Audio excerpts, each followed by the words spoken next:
Daniel with coding-bootcamps.com, and in this final video we're going to talk about converting the type of a field through an aggregation. And I've written out an update to our aggregation.js file that we've been using throughout the past couple of sessions. And as you can see here, we have our same aggregation pipeline, and this time what we're doing is we're using a new operator called add fields, and we're going to add in for each of our documents in this collection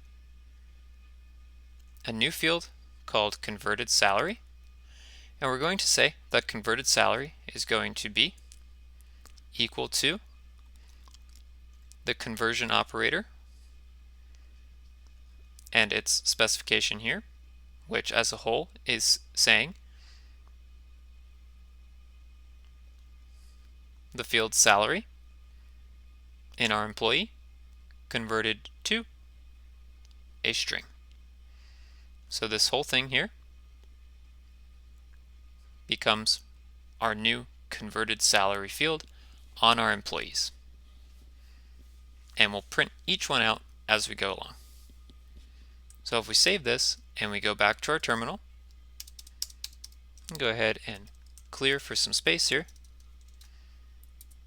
and we hit our same trusty script, we'll see here, if we scroll to the top, we have all of our employees.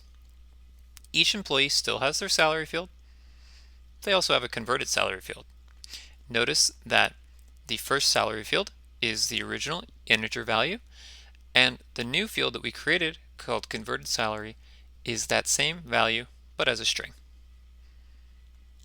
As you can imagine, this is really handy tool to be able to migrate data if you have to change the type of data in your collection. And when your migration is complete, you have your new field with your new type, and you've updated any applications or anything else using your database to use this new type that you want, then you can delete the old one. And with that said, we will close out this session and the course. Thank you so much.